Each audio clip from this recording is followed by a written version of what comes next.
to introduce you to a very dear friend of mine. Her name is Tammy. There you go. Now say hi. Hi. I'm over here today because the episode is on pain and suffering. What have you been experiencing, and how long? Oh, jeez. It started a long time ago. It started probably 2011 was the beginning of it. Basically pain, chronic, excruciating pain from arthritis and degenerative diseases and an inflammatory disease of some sort. So in my hips and my knees, it makes it completely impossible for me to walk sometimes. And I'm using a walker, which is horrifying to me. But what would you say if you had to describe the pain to somebody? It's completely debilitating, and it affects every aspect of your life. It affects all your relationships, and it totally transforms your personality. Like, I'm usually an amusing person to be around, and lots of people they like spending time with me because I make them laugh, and I lose that ability when I'm like, I want to be there. But the whole time I'm there, my brain is just pushing the pain back. Does the American culture prepare people to know how to deal with pain and suffering? No, it does not. No. So I know that you are an American, so am I, and where would you say that you gain your strength to be able to get through the chronic pain, that it is a part of that it is your life, the way that you described it? Yeah, I had to accept that it was my life. For the first couple of years, I just was living in the as soon as I'm better, then I can do this. As soon as I'm better, I can do this, and I just have to get through this. I just have to, do the next bout of a physical therapy. I have to do the next bout of, these exercises, and then I'll be able to walk with a cane, and then I'll be able to not have a cane, and then I can do these things that I really want to do.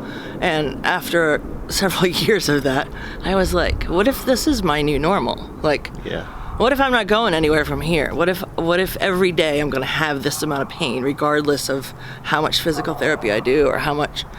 Then I got to figure out how to live every day like this and enjoy my life, because I'm only in my 40s. Right. So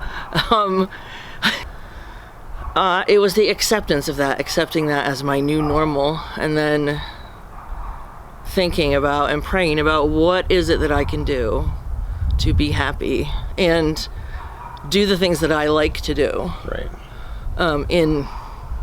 If this is my new everyday pain level. Part of that is cooking for you. Yes. Well, not cooking for me, but cooking for other people. Cooking for other people, right?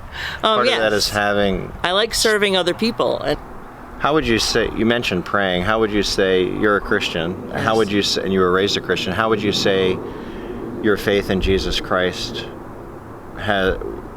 what would it be like going through pain and suffering without Jesus? I wouldn't be able to do it.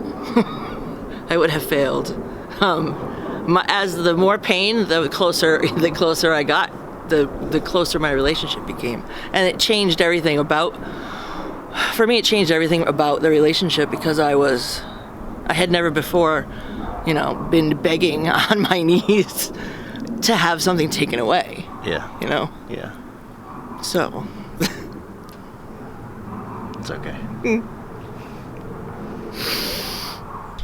What would you say to someone who they're looking at their pain and their suffering? It's not like, oh, when football practice is over, I won't be having pain anymore. Yeah. I mean, they're looking at, this is my life. What would you say to them? Well,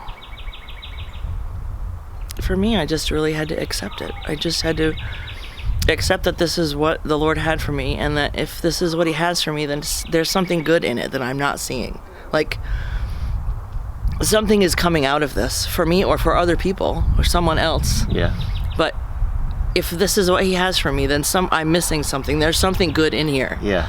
Because He's not giving me bad things.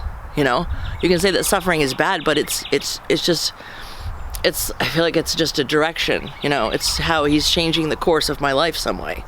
Like if this had not been the course of my life, if I hadn't started suffering, this is not where I would be right now. There's a reason for me to be here in this place with these people doing these things. Yeah. And I don't have the bird's eye view, you know. I don't see the big picture, but I've learned through my years that in hindsight, when you look back, you're like, oh, that is totally why he did that. Because if he hadn't done that, I wouldn't be experiencing this, and this is amazing. Yeah.